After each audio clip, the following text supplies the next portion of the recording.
மண்டபப்பட்டுக்கு நீங்க திரும்பி போக வேண்டிய அவசியமே நேராது. நம்மோட அரண்மனையில கூடிய சீக்கிரத்துல ஒரு கல்யாணம் நடக்க போகுது. உனக்கு என்ன காரியமாக வேண்டுமோ சொல்லு. பலவிதமான வதந்திகள் உலாவி வந்துச்சு. நான் உன்னை எப்படியாச்சும் வெளியே அனுப்பி வைக்கிறேன். அதுக்குள்ளே இருந்து குண்டோதரன் அடிக்கடி வெளியே வரத நான் பார்த்திருக்கேன். ஆயனர் அஜந்தாவர்ண ரகசியத்துல மனதை செலுத்திட்டு இருக்கிறப்ப சக்கரவர்த்தி அஸ்வபாலரை பார்த்து, என்ன யோகியாரே, யோக பயிற்சியெல்லாம் இப்ப எப்படி இருக்கு?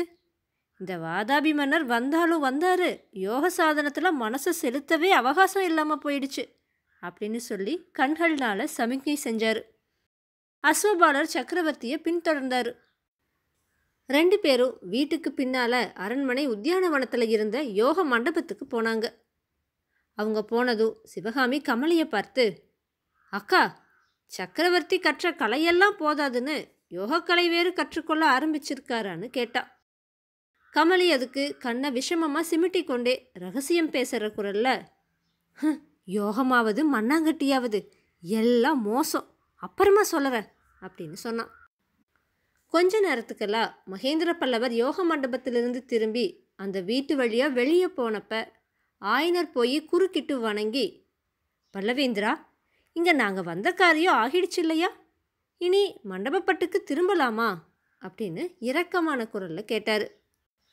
மகேந்திரர் புன்னகையோடு, ஆயனரே, சிவகாமியின் அற்புத நடனத்துக்கு இன்னும் நான் வெகுமதிகள் கொடுக்கலையே, கொஞ்சம் பொறுத்திருங்க. அது மட்டும் இல்ல, மண்டபப்பட்டுக்கு நீங்க திரும்பி போக வேண்டிய அவசியமே நேராது. உங்களோட பழைய அரண்ய வீட்டுக்கே போகலான்னு சொன்னாரு. ஆயனர் கவலை மிகுந்த குரல்ல, பிரபு, ஒவ்வொரு இடத்திலும் ஆரம்பிச்ச வேலை அப்படியே நடுவில் நிற்குதே, இந்த துரதிருஷ்டசாலியுடைய பாக்கியம் போல இருக்கு.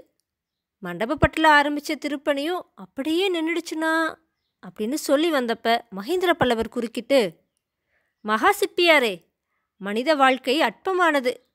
இதில் நாம் ஒவ்வொருவரும் ஆரம்பித்த காரியத்தை பூர்த்தி செஞ்சு விட முடியுதா? நான் தொடங்கிய காரியங்களும் எத்தனையோ நடுவில் நின்று தான் போயிருக்குது. அதனால் என்ன, நமக்கு பின்னாடி வர சந்ததிகள் நிறைவேற்றி வைப்பாங்க. அதுக்காக கவலைப்பட வேண்டாம். அது மட்டும் இல்லை, நம்மோட அரண்மனையில் கூடிய சீக்கிரத்தில் ஒரு கல்யாணம் நடக்க போகுது.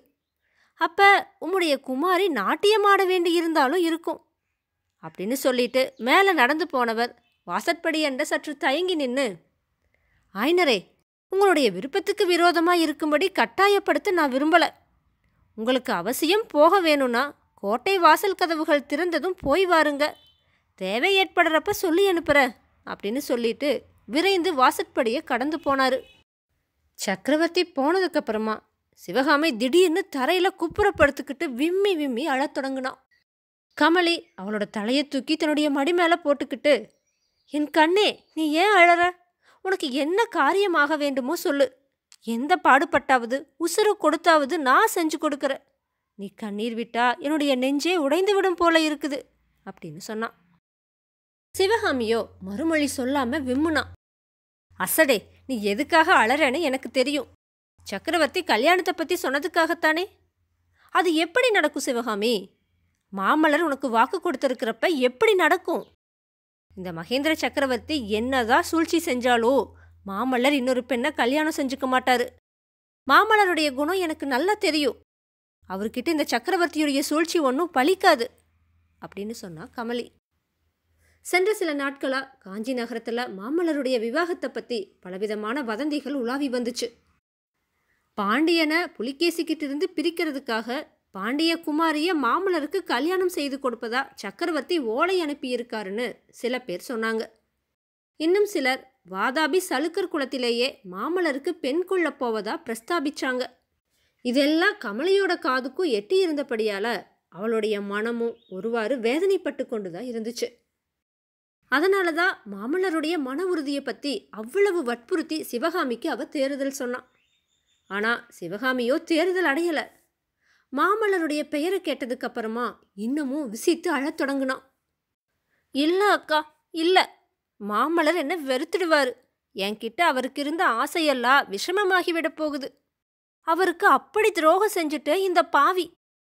முன்னமே ஒரு தடவை அவர் என்னை வீட்லேயே இருக்க சொல்லியிருக்க நான் ஊர் சுற்ற போயிட்டேன்.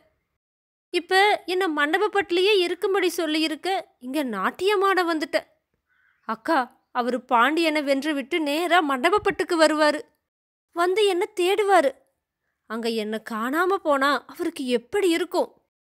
நான் இங்கே புலிகேசிக்கு முன்னாடி நாட்டியம் ஆட வந்துட்டேன்னு கேள்விப்பட்டா அவருக்கு என்னவா இருக்கும்? ஆஹா, இந்த சக்கரவர்த்தி என்னை எப்படி வஞ்சித்து விட்டாரு அப்படின்னு விம்மிக்கொண்டே சொன்னா சிவகாமி. கமலி கொஞ்ச நேரம் யோசனையில் ஆழ்ந்திருந்தா. சிவகாமி, இதுக்கு ஏன் இவ்வளவு கவலை? கோட்டை வாசல் திறந்ததும் நீ போகலான்னு தான் சக்கரவர்த்தியே சொல்லிட்டாரே அப்படின்னு சொன்னான். ஆஹா, அவருடைய சூழ்ச்சி உனக்கு தெரியாது. எனக்காகவே கோட்டை வாசலை வெகு நாள் வரைக்கும் சாத்தி வச்சிருப்பாரு. அக்கா, மாமல்லர் இங்கு வந்து சேர்ற வரைக்கும் திறக்கவே மாட்டாரு. நீ வேணும்னா பாரு அப்படின்னு சிவகாமி விம்முனா. தங்கச்சி, நீ ஒன்றும் கவலைப்படாத. கோட்டை வாசல் திறக்காட்டி போகட்டும், நான் உன்னை எப்படியாச்சும் வெளியே அனுப்பி வைக்கிறேன் அப்படின்னு சொன்னா கமலி.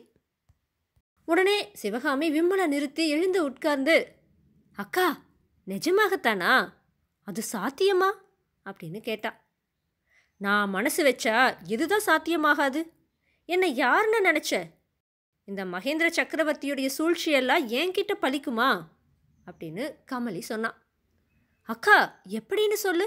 எங்களை எப்படி வெளியில் அனுப்பி வைப்ப அப்படின்னு சிவகாமி பரபரப்பாக கேட்டா.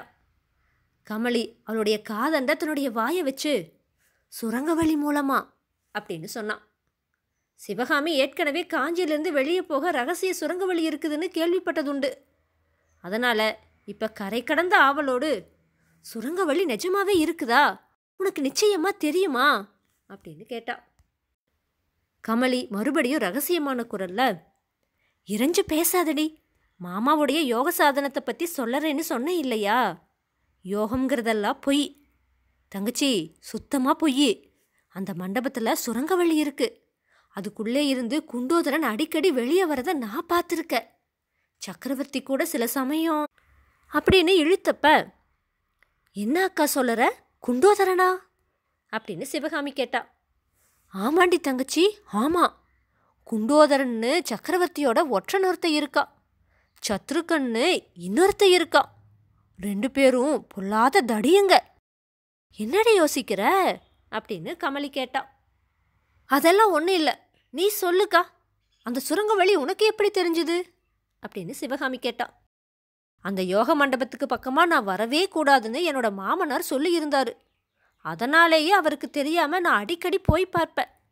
ஒரு நாள் நான் போய் எட்டி பார்த்தப்ப மண்டபத்துடைய மத்தியில் இருந்த சிவலிங்கம் அப்பால நகர்ந்திருந்துச்சு. லிங்கம் இருந்த இடத்துல ஒரு பெரிய துவாரம் தெரிஞ்சுது. அதுக்குள்ளே இருந்து குண்டோதரன் வெளியே வந்துட்டு இருந்தான். அப்போ மண்டபத்துக்குள்ளே யார் இருந்ததுன்னு நினைக்கிற? என் மாமனார் கூட சக்கரவர்த்தியும் நின்றுட்டு இருந்தாருன்னு கமலி சொன்னான். சிவகாமி கொஞ்சம் யோசிச்சுட்டு, கமலிக்கா, எப்படியாச்சும் அந்த சுரங்க வழியாக எங்களை நீ வெளியே அனுப்பிட்டேனா உனக்கு கோடி புண்ணியம் உண்டு. என்னன்னைக்கும் நான் உனக்கு அடிமையாக இருப்பேன் அப்படின்னு சொன்னான். ஆ, பேச்சப்பாரு பேச்ச. எனக்கு அடிமையாக இருக்க போகிறாளாம். அடி பொல்லாது நீலி, நீ இந்த ராஜ்யத்துக்கே ராணியாக போற, எனக்கு அடிமையாகிடுவியா? வாக்கு கொடுத்துட்டு அப்புறம் திண்டாடாத அப்படின்னு சொன்னா கமலி. அப்புறம் என்ன சொன்னானா, ஆகட்டும் தங்கச்சி, கொஞ்சம் பொறுமையா இரு. அந்த மண்டபத்துக்கு மத்தியில் ஒரு சிவலிங்கம் இருக்கு. அதை இடம் விட்டு நகர்த்துனா சுரங்க வழி தெரியும். எப்படி லிங்கத்தை இடம் விட்டு நகர்த்துறது அப்படிங்கிறத இன்னைக்கு அல்லது நாளைக்குள்ள எப்படியாச்சும் தெரிஞ்சுக்கிற. ஆனால் நீ இவ்வளவு அவசரப்பட்ட என்ன பிரயோஜனம்? உன்னோட தகப்பனார் உன் கூட வர்றதுக்கு சம்மதிக்கணுமே அப்படின்னு கமலி கவலையா கேட்டா. அக்கா, என்னை விட அவர் தான் வெளியே போகிறதுக்கு அதிக அவசரப்படுவார். அதுக்கு காரணம் இருக்குது அப்படின்னு சொன்னா சிவகாமி. அதே சமயத்தில் வாசப்பக்கம் இருந்த ஆயனர் அவங்களுக்கு பக்கத்தில் வந்து, இன்னும் எத்தனை நாளைக்கு இந்த கோட்டைக்குள்ளே அடைப்பட்டு கிடக்கணுமோ தெரியல. சிவகாமி, உனக்கு தெரியுமா, அன்னைக்கு ஒரு நாள் அஜந்தா வர்ண ரகசியத்துக்காக நாகநந்தி பரஞ்சோதிங்கிற அந்த பிள்ளைக்கிட்ட ஓலை கொடுத்து அனுப்புனாரே.